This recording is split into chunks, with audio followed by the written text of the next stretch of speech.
The first time I caught Karen sneaking onto my property, she was dragging a thick orange extension cord across the lawn like it was her God-given right.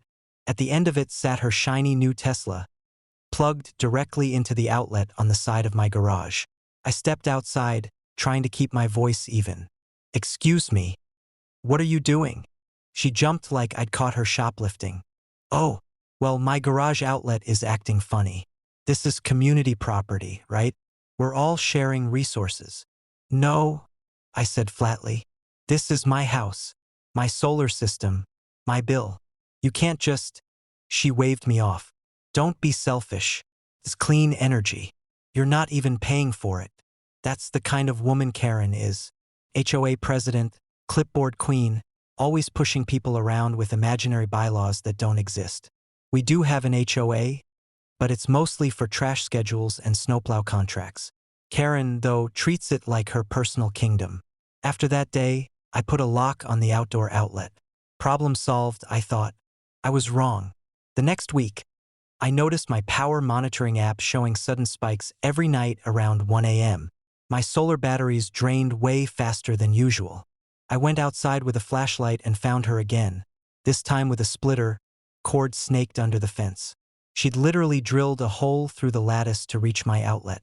I yanked the cord out of the socket. Her Tesla gave a sad electronic chirp. Karen stormed over, hands on her hips.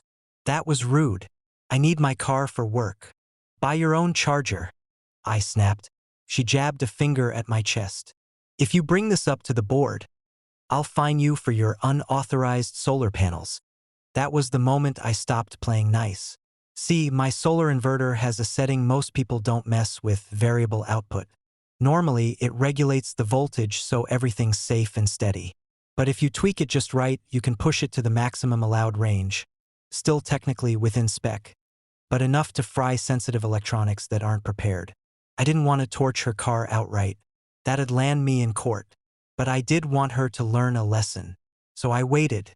2 nights later, at 12:47 a.m., my app lit up again. Power surge. Battery drain. I pulled up the camera feed. There was Karen, crouched in her robe, smug as ever, her Tesla slurping my solar juice. I opened the inverter controls, slid the setting to max output, and sat back. First, nothing. Then I heard it through the feed.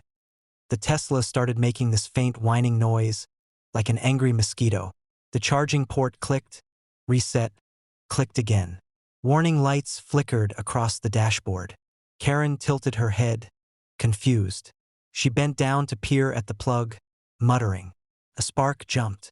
She yelped, stumbling backward as the Tesla's onboard system screamed with alerts. Charging error. Voltage irregularity. Service required. I laughed so hard I nearly dropped my phone. She panicked, yanking the cord free, stumbling across my lawn. The Tesla, humiliated, sat there with its hazard lights blinking like a kid caught shoplifting candy. The next morning, Karen marched up to my door, face red, hair wild. "Your system damaged my vehicle," she shrieked. I leaned against the frame, calm as a summer breeze. "Funny. My logs show everything within regulation. Maybe your unauthorized use of my property caused issues." Her mouth opened and closed like a fish. She sputtered, then stormed off. At the next HOA meeting, she tried to bring it up. "Some homeowners are tampering with power systems," she ranted. The rest of the board just stared at her. Then Mr. Jenkins, who's lived here since the 80s, said dryly, "Karen, maybe stop stealing electricity from people's houses."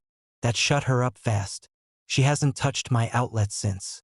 Now she drives 5 miles to the nearest supercharger like everybody else. My batteries stay full, my lights stay on, and whenever I see her pass by with her smug little car, I can't help but smile, because I know she'll never risk plugging into my grid again.